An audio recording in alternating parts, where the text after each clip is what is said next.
Hey YouTubers, it's Valerie with Money Mindset Coach, and today I really want to talk about something that has really come to mind. You know how you all of a sudden realize something, and that's kind of what has happened to me with reading this book. This is incredible. It's so funny. I don't know if God orchestrates this or not, but a lot of times when I go to bed, I put Dr. Phil on. And there's one particular YouTuber who will have 3 or 4 YouTube Dr. Phil episodes in one. And so I put it on and I listen to it, but I fall asleep. And this particular night, I woke up out of the blue. And this guy, who Daniel J. Siegel, MD, he's a doctor, he is on Dr. Phil's advisory board for his television show that he had years ago. And what was interesting about that is I all of a sudden woke up and I heard this guy talking about his book. And it just struck me, and the next morning I got up, I looked for the book on Amazon, and I got it, and I started reading it.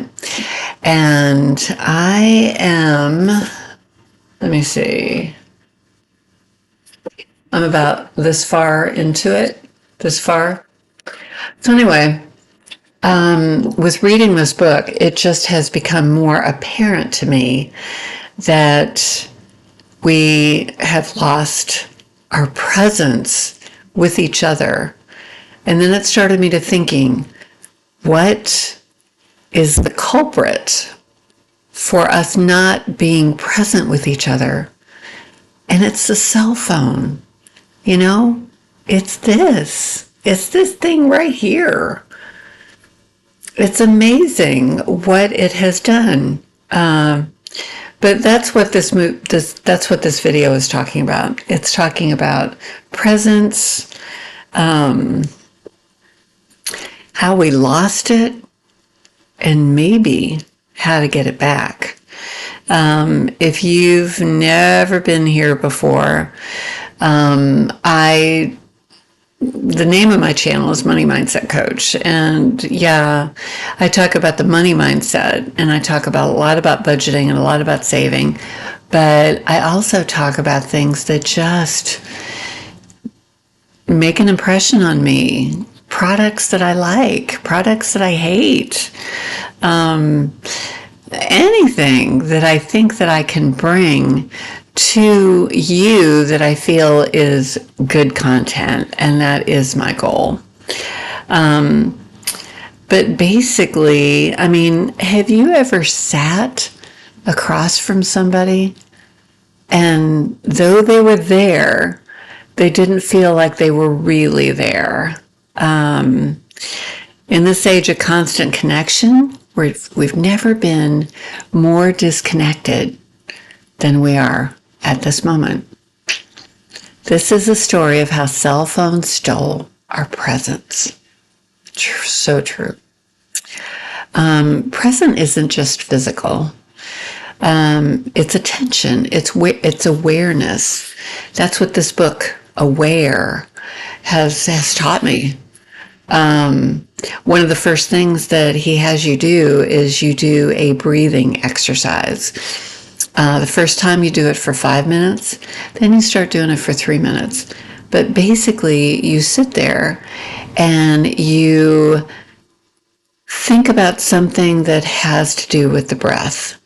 Maybe it's the air in and out of your nose. Maybe it's feeling your chest as you're breathing. You're supposed to breathe normally. This isn't a test of inhaling and then exhaling. It's just normal breath. It's the normal breath we take every day that is unconscious, that our body does, even though we don't think about it. It's like our heartbeat. Our heart beats how many times a minute, how many times a day? we're not conscious of our heart beating. And so this book just really got me to thinking about a lot of things. But presence isn't just physical.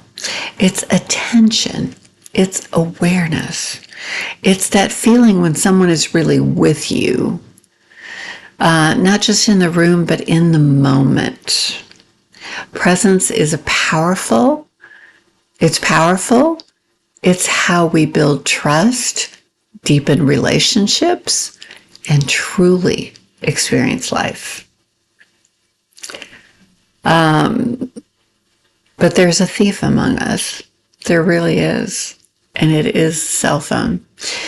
My boyfriend has pointed it out countless times.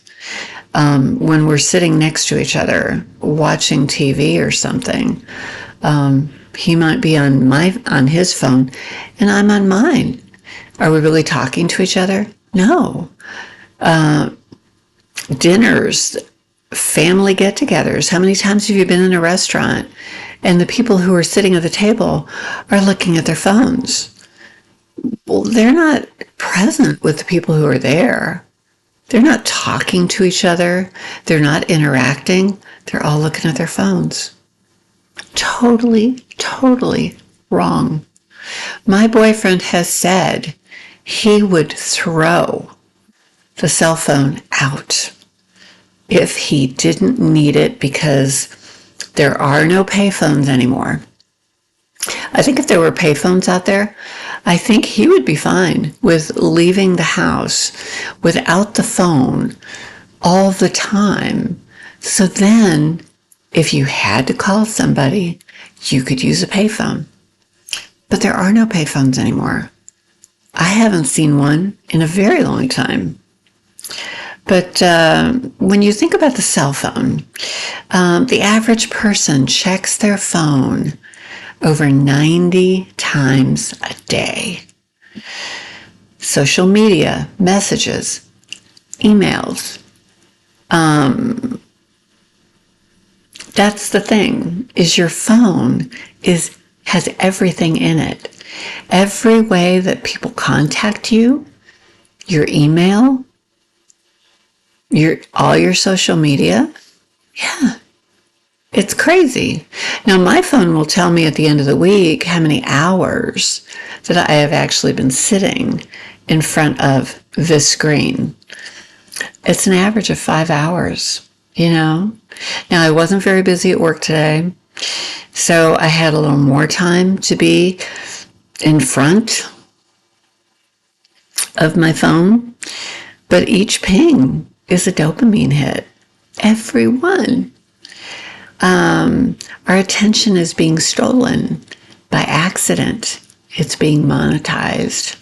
How many times have you been on Amazon or you've been on Facebook and you've looked at some advertisement that they're trying to show you, and then all of a sudden, all the ads that you see, they are all that thing. We are being tracked. We are being tracked. Tech companies hire attention engineers trained in persuasive design to make apps addictive, initiate scroll, notifications. It's not just distraction, it's dependency. Yeah. You can be addicted. Now, I need to get back to what I used to do. I used to check Facebook twice a day. And I used to set a timer for 10 minutes because you can easily be scrolling for way longer than you think if you don't keep track. And so I usually set the timer for 10 minutes. I've kind of gotten away from that, but I'm getting back to it. And then all of a sudden, okay. And if I did that twice a day, I would be giving Facebook 20 minutes of my time. That's not too bad. That's not too bad. It's not 2 hours or anything like that. But you got to think about when presence dies. So does empathy. Relationships feel shallow. Conversations feel rushed. Loneliness has skyrocketed even though we're more connected than ever. Our mental health has taken a hit. Yeah, you feel connected because you're on social media. I just found out from my oldest son that on your Facebook app, instead of the home button down at the bottom, on my phone anyway, right next to it, it says friends. Well, I hit that, and all of a sudden I'm seeing posts from all my friends. Posts from people I haven't seen in a very long time. You know how when you're on Facebook, you only see certain people all the time, but yet you know you have all these friends. Why aren't you seeing their posts? If you go to the Friends tab, you will see more of your actual friends and what they're saying, which is cool. Basically, what do we do? What do we do now that we know that the cell phone is taking up our attention? What do we do? It's not about abandoning text or tech. We really can't abandon it in this day and age. It's about using it consciously. Try leaving your phone in another room. Be okay with silence. Let boredom in. That's where presence lives. When I get up in the morning, I go out on my deck. Now that it's July, I go out there and I read for an hour. I've got 2 books that I'm reading right now. This is one of them. I basically read one book for half an hour, the other book for half an hour. And what I've found lately is when I come in back into my house, where I would normally put on a podcast, Audible, YouTube on my phone, I'd be listening to something or I'd be watching something. I have liked the silence so much for the last hour that I kind of want to continue it because it has calmed me. It has calmed me. And so basically, presence is a choice. And maybe, just maybe, it starts with putting the phone down.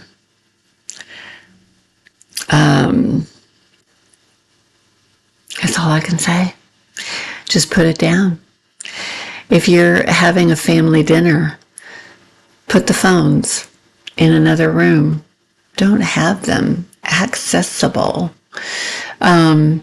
Actually, my oldest son told me, I think he was the one who told me, but that at concerts, instead of filming the concerts, taking the pictures and everything, they are taking the phones of everybody in the concert and putting them in bags. And I guess they have this thing to where they give you a code, because I would be worried about getting my phone back. How do you know it's your phone when they take all your phones? But there's some kind of code or something that they give you. And like when you go to a restaurant and you have this little thing that lights up when they call your name, it's kind of like that for the cell phones that they take when you're at a concert. So it's really cool. But we need to put the cell phone down. We need to not feel like our life is in our cell phone. It's not. We need to completely be present with the person that you're with. If you go to a restaurant, talk to that person. Don't be looking at your phone. You know, a lot of times we get a message that comes in, we think we have to look at it. I was a real estate agent for many years, and any time that my phone went off, I had to look at it. Well, that was annoying to the people that I was with because they didn't really feel like I was with them. But yet I get a message, I'm thinking I have to respond to it. No, you don't. You don't. But, you know, I do a lot of videos on mindful living. And I mean, money, mindful living, frugality. There's a lot of different things that I talk about. But subscribe for more videos on this. Comment below. How has your phone affected your presence? I would love to hear from you. But I, myself, am realizing the phone is something that I need to use on a limited basis. I need to get away from it. I need to leave it alone. Actually, my kids, when I have a day off, I kind of plug my phone in and I don't have it on me all the time. And they'll even say, gee, Mom, I sent you a text, sent you an email. You didn't respond. And I will tell them, I'm like, you know what? It's my day off. I am not looking at my phone. I have other things to do. You know, it's so important. There are so many more things to do, but be present with the people that are right there in the room with you. You go out to dinner, maybe leave the phones in the car. You could do that. You could leave the phones in the car. When my boyfriend goes to the gym, he doesn't take his phone with him. He leaves it at home.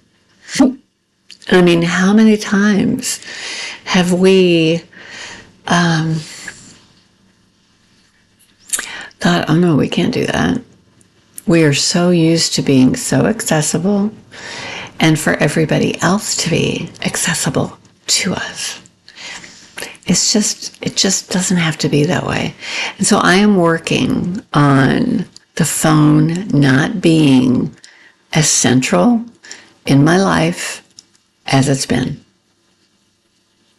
And I'm not saying it's easy. I am not saying that. I'm saying that it can be quite hard.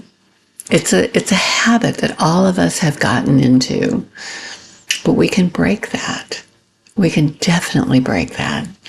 And so I challenge all of you to use your cell phone less. Leave the house without it. That's a foreign concept, you know? People think, oh, if my car breaks down, if this happens, if that happens, you know?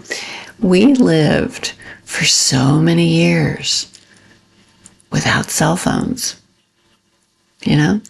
We just lived. And we can do that. You can live without your cell phone. You definitely can. So anyway, like I would say, use it up, wear it out, make it do without. Till next time. Bye.